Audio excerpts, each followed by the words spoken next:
asalaamaaleykum mbokki Tambacounda xam ngeen ni lu ne daj nañ ko nag ci xeex bi ñuy xeex moo tax ngeen war a am conviction que amuñu beneen choix bu dul réussir le projet pour lequel des dizaines de Sénégalais ont perdu la vie. Est-ce que vous êtes prêts pour que ñu réussir projet boobu? moo tax mooy waa opposition wala ñiy tuddee seen bopp loolu bu ngeen dajeek ñoom laaj leen ñoom lan mooy seen problème lan la leen Ousmane Sonko def parce que nag ku gis lii te mu am ci Sénégal yëpp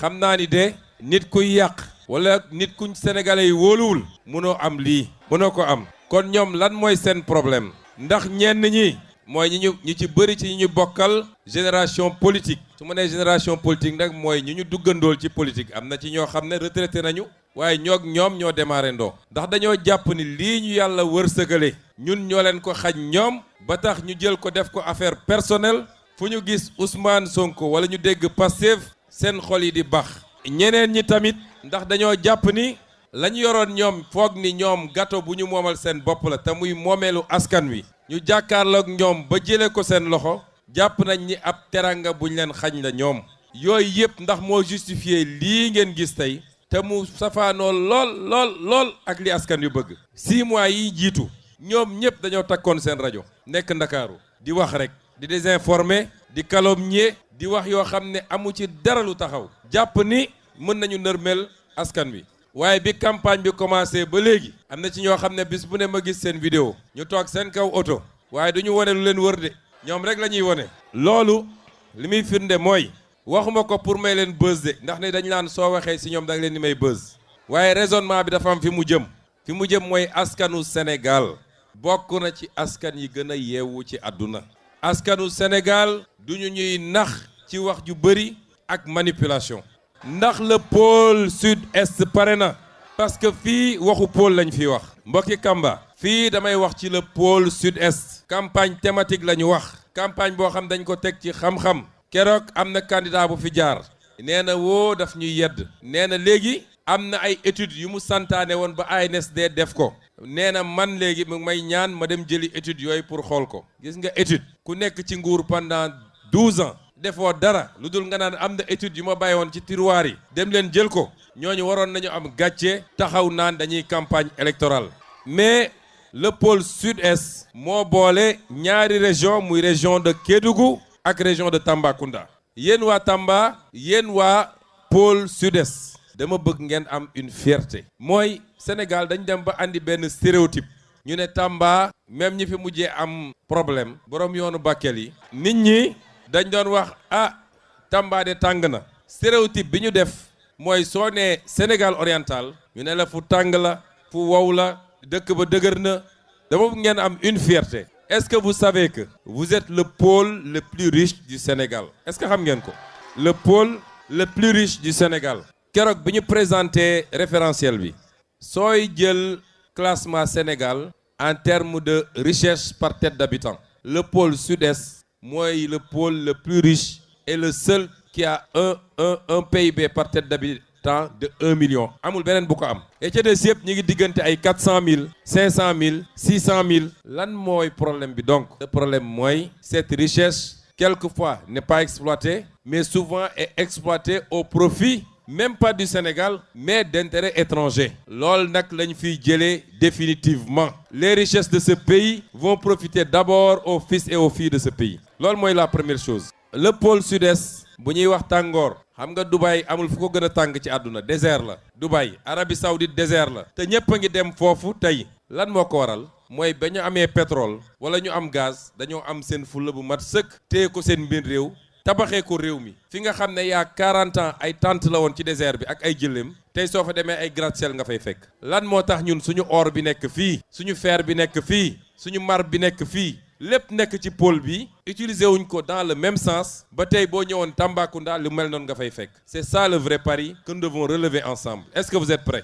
lan la ñu fas yéene def ci pôle bi j'ai commencé par les industries extractives ndax am nañu or bu bëri bu nekk fii ñu ngi koy exploiter depuis des années Sénégal impôt sax amu ko ci impôt nga exonéré ci impôt nit ñi mën a exploiter génne ko brut conteneur yi wala or bi ci avion yi lañ koy yeb directement ci piste yi mu dem yoonam kenn mënu la wax ñaata la ak fan la premier acte bi ñu posé mooy dañ leen ne woon dinañu renégocier instituer nañu une commission boo xam ne commencé na liggéey bi te mun naa leen garantir une chose il y a 27 contrats miniers qu'il va falloir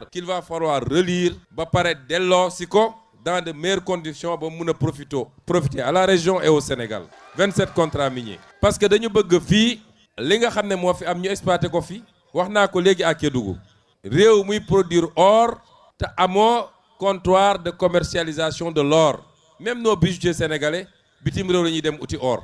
loolu mooy yàlla may la alal nga sàggane ko mu génn ba pare ngay wër di yelwaan donc amuñu comptoir de commercialisation de l'or amuñu raffinerie or gis nga looy produire moo xam jën la moo xam des produits agricoles la wala des ressources naturelles la qu'en tant que tu produis et tu exportes brut xamal ni tu es perdant parce que produit balaa muy am sens nga yokk ci valeur loolu la ñuy wax nga transformer ko mu am valeur ajoutée mooy tax produit bi boo ko naroon jaayee 100 nga mën koo jaayee 1000 donc loolu c'est l'un de nos premiers combats deuxième bi mooy le fer fii Falémé am na fer ak feneen dégg ngeen ñu y a 5 ans à peu près bi ñu jëlee fer bi jox ko benn entreprise bu tudd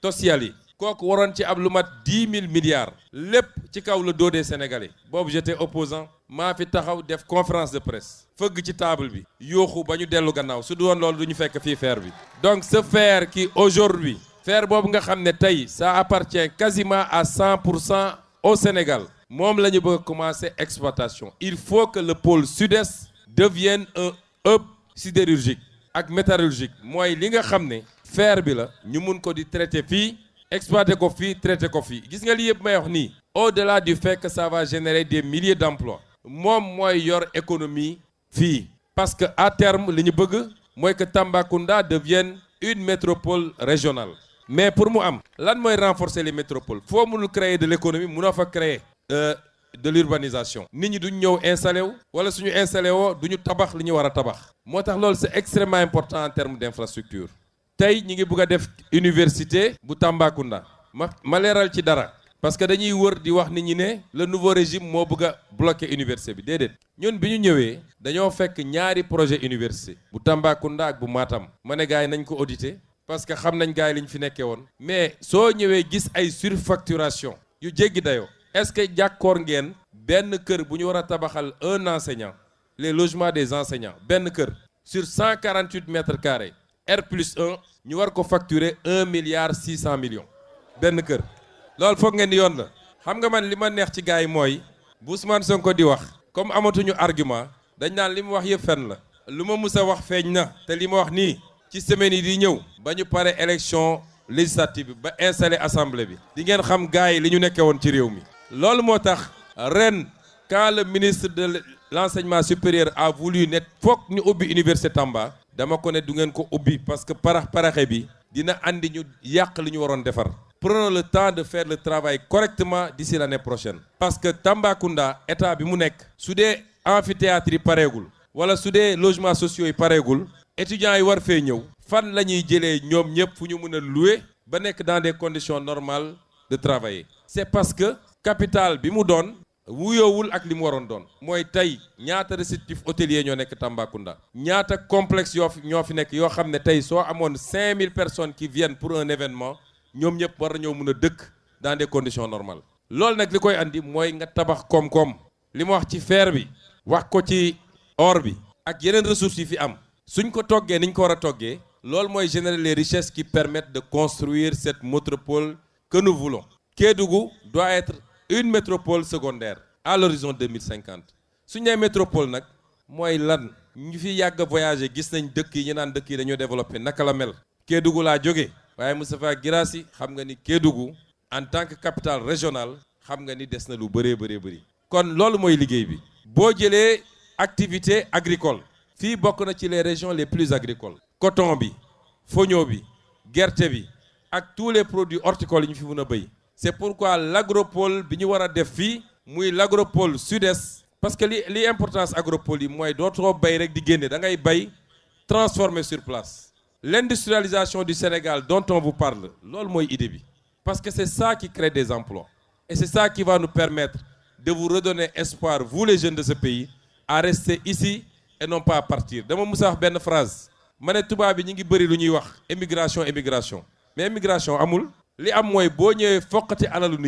nit ñi alal seen alal yoon bi mu topp moom la ñuy topp boo jëlee oru Kédougou bi yóbbu defoo fi investissement créé fi emploi waa Kédougou topp ñoom it seen or fekk si la fi nga ne c'est ça l'immigration en réalité boo jëlee jën bi yóbbu pêcheurs yi topp la boo jëlee suuf si ñi doon bay te mënuñu xaj Dakar topp la ñoom it c'est ça qui amène l'immigration c'est ça qu'on doit inverser dans ce qu'on est en train de faire le tourisme est un autre volet important ku wax fii ce pôle wax les sites qu'il y a les sites historiques le fort de Bakel am na les parcs naturels comme le parc Niokolo-Koba les chutes de Dindéfelo ak li nekk ci gannaaw mooy les chimpanzés nga xam ne fii rek la am est-ce que xam nga ni soo demee Rwanda les touristes payent $1,500 pour visiter les chimpanzés soo ñëwee fii les touristes ne payent même pas $100 pour visiter les chimpanzés lan mooy différence bi mooy aménagement yi ñu def complexe yi ñu def pour nit ñi bu ñu ñëwee mën a def du tourisme de manière convenable donc tourisme fii dans ce site-là ak la richesse socio-culturelle des Bassari des Bidjik leur danse leur art culinaire nga xam ne tey mënoon nañ ci def lu extraordinaire nit ñi di jógee fu ne di ñëw visiter loolu bokk na ci un des piliers de ce pôle mais li yëpp mënoo ko def te amul infrastructure foofu d'accord naa ci ak ki ko wax léegi c'est pourquoi le corridor chemin de fer bi nga xam ne Dakar Bamako mais it buy remonter ba Bakel en passant par Falémé bi pour l'exploitation du fer bii dem ba Kédougou ak biy wàccaat dem ba Casamance boo seetaanee le plan Sénégal bi ñu wane sur les corridors tu verras que loolu mi ngi au cœur de la vision 2050 c'est extrêmement important parce que sans ces infrastructures il est impossible li nga bëgg est-ce que xam nga ni feeru Falémé bi def na léegi 50 ans depuis qu'on a décidé de l'exploiter exploité wuñu ko parce que option bi ñu jëloon c'est l'exportation brute or fer bi il faut mu ànd ak chemin de fer bu koy yóbbu mais également ak fu ñu koy exploiter ak fu ñu koy transformer yii yëpp bu ñu ko dajalee day dellu si li ma waxoon mooy pôle bii tey moo ëppale théoriquement laa wax nag théoriquement soo jëlee revenu par tête d'habitant moo ëppale ci Sénégal yëpp mais quand tu crées une croissance extravertie mooy li xew Sénégal depuis presque 10 ans ñu naan ñu on a une croissance de 7% te njëriñul Sénégalais yi parce que 80% de cette croissance est captée par des intérêts étrangers bu ñu wëlbatee loolu nag ba mu dellu si fii la ñu bëgg à l'horizon 2050 ce pôle continuera à être le pôle le plus riche avec 4 millions par tête d'habitant mais mu doon 4 millions boo xam ne luy des fii la ci biir pôle bi en tout cas au moins les 90% des ci biir pôle bi lii mooy la vision 2050 et c'est à ça qu'on vous convoque est-ce que vous êtes prêts à accompagner le président Bassirou Diomaye Faye pour la réalisation de lii ma leen wax nii particulièrement vous la jeunesse pour ngeen accompagner ko nag je vais vous donner quelques recommandations la première c'est la patience réew kenn du ko tabax ci benn fan réew boo dégg mu développé suñu la waxee fan la nekkoon il y a 70 ans fan la nekkoon il y a 45 ans ça se fait étape par étape on est parmi les 25 pays les plus pauvres loolu c'est parce que ñi fi newoon liggéeyuñu il faut ñu génn d'abord de l'extrême pauvreté génn ci situation des pays les plus pauvres dem vers les pays à revenu intermédiaire doog a dem ci émergence doog a jublu ci développement étape yooyu yëpp nag lu ñu war a ànd liggéey la ce que je veux dire à la jeunesse ne soyez pas pressés bu leen xeeb benn liggéey quand on vous invitera à revenir à l'agriculture andi les moyens de faire l'agriculture moderne mooy andi le matériel qu'il faut financer l'agriculture mettre en place un système pour que lu nit ñi bay ñu jënd ko la ñu bëgg mooy leen les jeunes bu leen xeeb loolu jàpp ni tout le monde doit être dans les bureaux avec climatiseurs et cravates la bureaucratie ne fait pas des milliardaires les milliardaires sont ceux qui sont dehors et qui travaillent dans les champs qui travaillent dans le commerce qui travaillent dans l'industrie nous voulons que vous ayez cette ambition-là est-ce que vous êtes prêts pour nous accompagner ci loolu le premier acte pour loolu man garantie ma leen mën a jox mooy ñun vous êtes yéen a ñu tànn teg ñu fii ñu teg nii